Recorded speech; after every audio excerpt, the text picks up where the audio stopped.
ஓடி விளையாடு ஓய்ந்திருக்கலாகாது. அதுக்கு தான் சூப்பர் சரவணா ஸ்டோர்ஸ்ல சம்மருக்கு ஆடைகள் வாங்கும் போது அவுட்டோர் கேம்ஸ் ஃப்ரீ. ஓடு ஆடு விளையாடு சூப்பர் சரவணா ஸ்டோர்ஸ் சம்மா கோடையை கொண்டாடலாம்.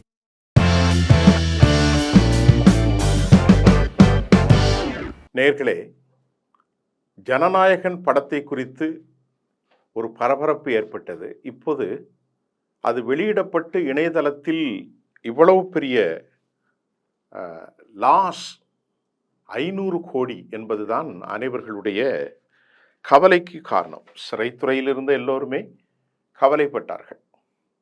இப்போது அதை தாண்டி முஸ்லிம்கள் தீவிரவாதிகள் என்ற அடிப்படையில் அந்த படத்தின் காட்சி அமைந்திருக்கிறது. ஹெச்டி குவாலிட்டியோடு வெளியான அந்த படம் இப்போது பலரின் சர்ச்சைகளுக்கு உள்ளாகி இருக்கிறது. அதில் தமிழ் திரைப்பட இயக்குனர் அமீர் அவர் என்ன சொல்லியிருக்கிறார் என்று சொன்னால், எத்தனை காலத்திற்கு தான் நீங்கள் இப்படியே காட்டிக் கொண்டிருப்பீர்கள் என்று அவர் தனது வேதனையை வெளிப்படுத்தியிருக்கிறார். இதில் இருக்கக்கூடிய பின்னணி சூட்சமம், அதையும் தாண்டி படத்தை வெளியிட்டது யார், இந்த ரெண்டையும் நாம் ஒரு குறிப்பிட்ட நேரத்தில் பார்க்க போகிறோம். முதலில் இந்த பயங்கரவாதத்தை குறித்து நாம் பேச போகிறோம். இந்திய சமூகத்தில் தமிழ் குடிகள் எல்லோருமே ஒரு நெருக்கமான உறவிலே தான் வாழ்கிறோம். தமிழ்நாட்டை பொறுத்தவரை நீங்கள் பார்த்தீங்கன்னா உலக போக்கு எப்படி வேணாலும் இருக்கும். செச்சன்யா எப்படி இருக்கலாம், பாகிஸ்தான் எப்படி இருக்கலாம், ஆப்கான் எப்படி இருக்கலாம், லிபியா, ஈராக், சிரியா, ஈரான், இங்கெல்லாம் உள்ள நிலைமைகள் வேறு. ஏன் நம்ம நாட்டில் இருக்கக்கூடிய எல்லை தகராறுகளில் பாகிஸ்தானில் இருக்கும் தீவிர குழுக்களுக்கும் காஷ்மீரில் இருக்கக்கூடிய தீவிரவாதிகளுக்கெல்லாம் உள்ள முரண்கள் வேறு. இங்கே நம்ம பார்வை என்னன்னா, தமிழ்நாடு எப்படிப்பட்ட ஒரு மண், தமிழ் குடிகளுடைய சிறப்பு என்ன. நீங்கள் ஒரு கம்பெனி சம்பாதிப்பதற்காக இருக்கும் மக்களை குழப்படி ஏற்படுத்திவிடக் கூடாது என்பதுதான் இங்குள்ள நிலை. கோவை குண்டுவெடிப்பு 1998 நடக்குது. இந்த குண்டுவெடிப்புக்கு காரணம் அல்-உமா. அதன் தலைவர் பாஷா இப்போது நம்மிடத்தில் இல்லை. இறந்து போறவர்களை பற்றி எப்போதும் பேசுவது எனக்கு அது நாகரிகம் அல்ல. இந்த குண்டுவெடிப்பை நடத்தியவர்கள் அல்-உமா என்பதில் சொல்வதில் எனக்கு எந்த தயக்கமும் இல்லை. இன்றைக்கு கூட கோட்டமேட்டில் ஏராளமானவர்கள் இருந்து கொண்டுதான் இருக்கிறார்கள். அதற்கு முன்னால் நடந்த விவகாரத்தை நாம் கொஞ்சம் பதிவு செய்யணும். ஷார்ட்டா, செல்வராஜ் என்கின்ற ஒரு காவலாளி கொல்லப்படுகிறார். அல்-உமாக்காரர்களாலே குத்தப்படுகிறார். போலீஸ் துறையை சார்ந்த ஒருவர். உடனடியாக அன்றைக்கு இருக்கிற திராவிட முன்னேற்ற கழக அரசு அதற்கு நடவடிக்கை எடுத்திருக்க வேண்டும். அவர்கள் கண்டும் காணாமல் விட்டார்கள். காவல்துறை இந்து அமைப்புகளோடு சேர்ந்து 19 முஸ்லிம்களை கண்டந்துண்டமாக வெட்டினார்கள், கொலை செய்தார்கள். இது பேசப்படாத பொருளாக போய்விட்டது. இதற்கு பழிவாங்குவதற்கு உணர்ச்சிவிட்ட சில இஸ்லாமிய இளைஞர்கள் அல்-உமா பாஷாவினுடைய தலைமையில் இந்த தீவிர போக்கை அவர்கள் ஆரம்பித்து 65 பேர்பட்ட மக்கள், பொது சமூகம், ஹாஸ்பிட்டல் எல்லாவற்றிலும் குண்டுகளை வைத்து எதற்கு இறந்து போகிறோம் என்ற பரிதாபமான பயங்கரவாத செயல் முடிந்தது. இதுக்கப்புறம் நமக்கு எந்த செயலும் வரக்கூடாது. அது நடந்து கிட்டத்தட்ட 25 ஆண்டுகள் தாண்டி போய்விட்டு சிறை கைதிகளாக இருந்தார்கள், அனுபவித்தார்கள், பலர் இறந்து போனார்கள், சம்பந்தமில்லாதவர்கள்லாம் கைது செய்யப்பட்டார்கள். அதை விட்டுருங்க. அதற்கு பிறகு தமிழ்நாட்டில் எந்த பிரச்சனையும் இல்லை, குறிப்பாக கோவையிலும் இல்லை. நாம் என்ன சொல்கிறோம், தமிழ் குடிகள் அனைவரும் ஒரே குடிகள் தான். அவன் இந்துவாக இருந்தாலும் சரி, முஸ்லீமாக இருந்தாலும் சரி, கிறிஸ்தவனாக இருந்தாலும் சரி, இல்லை இந்து மதத்தில் இருக்கக்கூடிய பல சாதி பிரிவுகள், முக்குலத்தோர்களாக இருந்தாலும் சரி, நாடார்களாக இருந்தாலும், அல்லது வன்னியர்களாக இருந்தாலும், கவுண்டர்களாக இருந்தாலும், அல்லது தேவேந்திர குலவேளாளர்கள், பறையர் சமூகம், யாராக இருந்தாலும் அனைத்தும் ஒரே குடிகள்தான் என்பதில் எனக்கு ஒரு செய்தியாளனாக மாறுபட்ட கருத்து எப்பவும் கிடையாது. சித்தாந்தத்தில் அவர்கள் மாறுபட்டிருக்கிறார்கள். நல்லா கவனித்துக் கொள்ளுங்கள். தமிழ்நாட்டை பொறுத்தவரை மாமன் மைத்துனன் என்று ஏன் அழைக்கிறார்கள்? மதம் மாறுகின்ற போது மாமா இந்து மதத்திலே தங்கியிருப்பார், அவருடைய அக்கால் பிள்ளைகள் அந்த பக்கம் போயிருப்பாங்க. அல்லது இங்க இருந்து சித்தப்பா இந்து மதத்தில் இருப்பார், பெரியப்பா இஸ்லாமியர்களா ஆயிருப்பார்.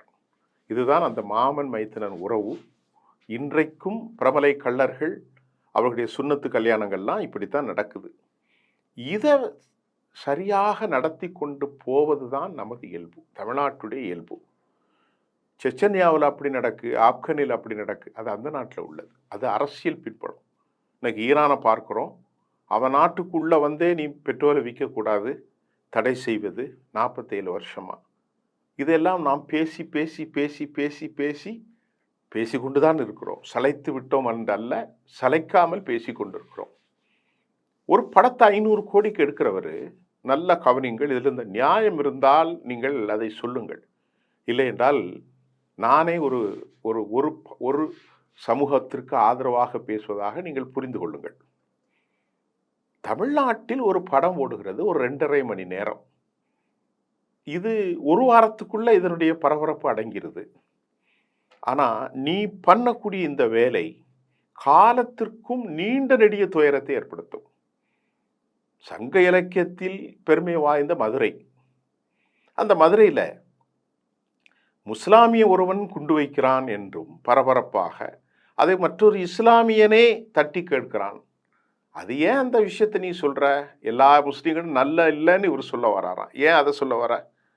சரி, இப்போ விஸ்வரூபங்கிற படத்துக்கு 90 கோடிக்கு எடுத்த என்னுடைய குடும்பமே எல்லாத்தையும் அழிச்சேன்னு கமலஹாசன் சொல்லியிருந்தார். பெரிய அறிவாளி அவர். ஆனா முல்லா உமருக்கும் கோவைக்கு என்னையா சம்பந்தம் இருக்கு அப்படின்னு நான் கேட்குறேன். முல்லா உமருக்கும் கோயம்புத்தூருக்கும் என்ன சம்பந்தம் இருக்கு? அவனுக்கு தமிழ் தெரியுமா? முல்லா உமருக்கு கோவையாவது தெரியுமா? இங்க வந்து ஒளித்திருந்தார். அப்படி என்றால் ஒரு பதட்டம், ஏற்கனவே உள்ள பதட்டம். அதற்கு பிறகு சிலிண்டர் வெடிகுண்டு, இப்பொழுது பதட்டம். இதற்கு இடையில அந்த பிரச்சனை போச்சு.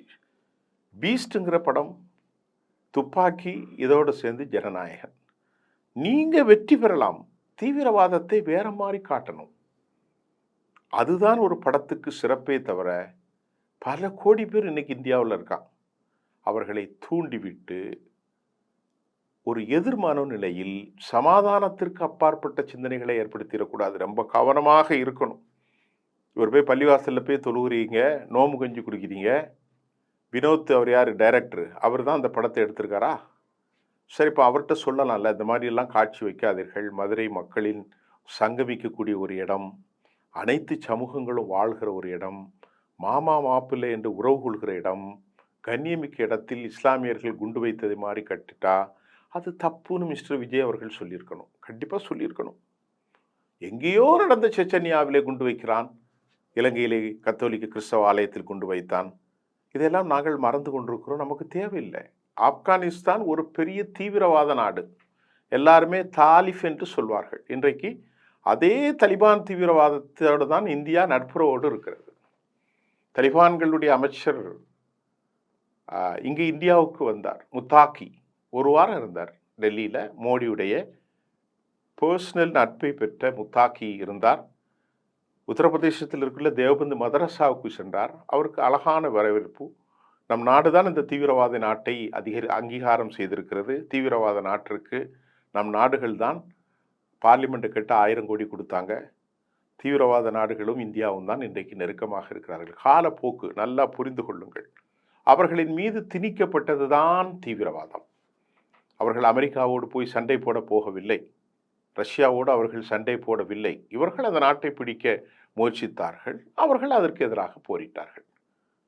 இது ஆரம்ப காலகட்டத்தில் 90களுக்கு முன்பு 70களுக்கு பின்பு நடந்த அந்த கொடுமை இல்லையா? முஜாஹிதுகளாக ஜிஹாதிகள் ஏராளமே பேர் ஒரு சங்கமித்தார்கள். காபூலிலும் காந்தஹாரிலும் ரஷ்ய படைகளை எதிர்த்து போரிட்ட போது சவுதி அரேபியாவும் அமெரிக்காவும் இணைந்துதான் உசாமா பின் லேடனுக்கு ஆயுதங்களை கொடுத்து சிவில் இன்ஜினியர், அமெரிக்காவில் படித்து கொண்டிருந்த சிவில் இன்ஜினியரை ட்ரெயின் பண்ணது அமெரிக்கா. கடைசியில் அவனுடைய கையிலே அது குத்தியது. 18 வருஷம் ட்வின் டவரை குண்டு வைத்தார்கள் என்று அவர்கள் வெளியேற்றப்பட்டார்கள். அதற்கு பிறகு 18 வருஷமாக அமெரிக்கா தோல்வி கண்டு நாட்டை ஒப்படைச்சிட்டு போனாங்க. இப்போ தீவிரவாதம் எங்கிருந்து வருது? ஈரானுடைய தீவிரவாதிகள் என்று சொல்லலை, அது இன்னொரு நாடு. அவன் நாட்டில் போய் குண்டை போடுகிறான். இப்போ தீவிரவாதம் எங்கிருந்து வருகிறது? இஸ்ரேல் ஒரு நாடு, அவன் குண்டு வைத்திருக்கிறான் 300 அணுகுண்டுகள். ஈரான் ஆய்வே செய்யல, நான் நல்லதுக்கு பயன்படுத்துகிறேன்னு சொன்னால் அதே நீ பயன்படுத்தக்கூடாதுன்னு பொய்யான காரணம். எப்படி சதாம் ஹுசேனை பொய்யான காரணம். இதெல்லாம் நான் ஏன் சொல்கிறோம்னா, இதெல்லாம் வெளிநாட்டுள்ள பிரச்சனை. ஜனநாயகன் திரு விஜய் அவர்கள் நம்ம நாட்டுக்குள்ளே வரக்கூடிய ஒரு முதலமைச்சராக அவர் நிற்கிறார். இந்த மாதிரி படங்களை நீங்கள் எடுக்கவே கூடாது. அது ரொம்ப தவறு. தீவிரவாதத்தை காட்டலாம், பயங்கரவாதத்தை காட்டலாம், சாதியவாதத்தை காட்டலாம், ரவுடிகளை காட்டலாம், காட்சிப்படுத்தலாம். ஆனால் அதில் ஒரு மத அடையாளம் இருந்துவிடக்கூடாது. வலதுசாரி இந்தியாவிலிருந்து படங்களை எடுத்துக்கொண்டுகிறார்கள் அல்லவா, அவர்களின் நோக்கம் வேறு. காஷ்மீர் முழுவதுமாக பயங்கரவாதம், ரைட்டு, அதை வேற மாதிரி போடுறது. அப்புறம் கேரளா முழுவதும் பயங்கரவாதம், அதெல்லாம் அவர்களுக்கு லாபம், அரசியல் லாபம். அவர்கள் சொல்கிற சித்தாந்தம் வேறு. அப்போ நீங்கள் ஒரு புதிய சித்தாந்தம் கொள்கை எதிரி என்று சொல்லிக்கொண்டு அவர்கள் எதை செய்கிறார்களோ அதையே நாங்களும் செய்வோம் என்று வரக்கூடாது. கவனமாக இருக்கணும் விஜய். ஆகவே தான் இந்த மாதிரி காட்சிப்படுத்தாதீர்கள். நல்ல விஷயங்களை காட்சிப்படுத்துங்க. மாமன், மைத்துனன், உறவுகள், நல்ல கொண்டாட்டங்களுக்கு இந்துக்கள், முஸ்லீம்கள், அதே மாதிரி ஏனைய சாதியினர்கள் எல்லாரும் நம்முடைய தேவேந்திர குல தலித் மக்களுக்கு அவருடைய இணக்கமாக நடப்பது, இந்த மாதிரி நல்ல விஷயங்களை சொன்னீங்கன்னா உள்ளங்கள் மாறும். ஒரு 500 கோடியில் இந்த மாதிரி மதுரையில் கொண்டு குண்டுகள் வைப்பதாகவும் இன்னொரு பாயை தடுப்பதாகவும், அப்படி என்றால் வலைதளத்திலே கேட்கிறார்கள், இல்லை உலகத்திலே இப்படித்தானே நடக்கிறது, நாங்கள் காட்டத்தான் செய்வோம், யதார்த்தத்தை தானே காட்டுகிறேன். இன்னும் விவரம் தெரியாத பிள்ளைங்க. அது நல்ல விஷயம் அல்ல. அதைத்தான் சொன்ன பெரிய அறிவாளி.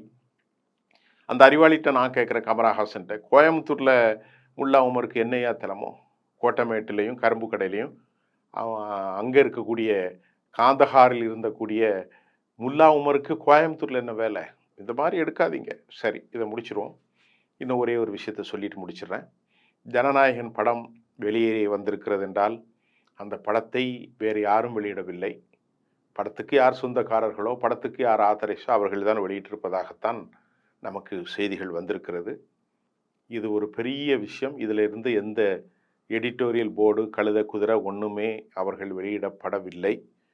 அவர்கள் பலியாகிவிட்டிருக்கிறார்கள். ஆனால் உண்மையிலேயே இந்த படம் வருவதற்கு முன்பு ஒரு பெரிய எஃபெக்ட் ஏற்படுத்தும் என்று எதிர்பார்த்தாங்க. இன்றைக்கு அவர்கள் ஒரு 300 கோடி ரூபா செலவு பண்ணி எடுத்த படம், அல்லது ஒரு 500 கோடின்னு சொல்கிறாங்க. அது எவ்வளவு இருந்துட்டு போகுது. அதில் சம்பளம்னாலும் கூட 200, 250, 200 கோடி விஜய்க்கு தானே.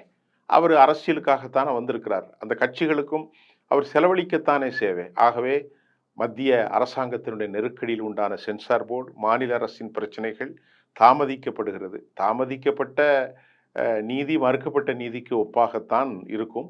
அதனால் அவர் என்ன நினைக்கிறார், நடிகர் விஜய் அவர்கள், இந்த படத்தை இப்பொழுது வெளியிட்டு விடுவோம், இனி அதற்கு பிறகு அது எடுபடாது என்று அவர் செய்கிறார். அதுக்கப்புறம் இனி 2029 தானே எலெக்ஷன், அது வரைக்கும் இந்த தாக்கம் இருக்காது. அதனால் படம் வருவதற்கு முன்பு நாம் விடுவோம் என்று ரொம்ப அழகாக திட்டமிட்டு வெளியிட்டார். முடிஞ்சு போச்சா கதை. இது தெரியாமல் குதிச்சிட்டு இருக்கிறாங்க எல்லாரும். யாரும் வெளியிடலை, அவங்க தான் வெளியிட்டிருக்கிறாங்க.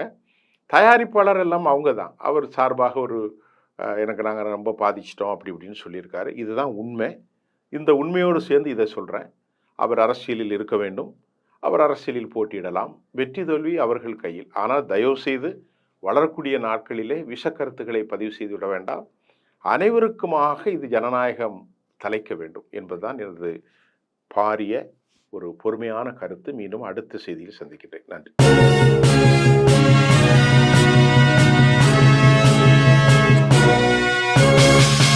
ஓடி விளையாடு, ஓய்ந்திருக்கலாகாது. அதுக்கு தான் சூப்பர் சரவணா ஸ்டோர்ஸ்ல சம்மருக்கு ஆடைகள் வாங்கும் போது அவுட்டோர் கேம்ஸ் ஃப்ரீ. ஓடு ஆடு விளையாடு. சூப்பர் சரவணா ஸ்டோர்ஸ் சம்மர் கோடையை கொண்டாடலாம்.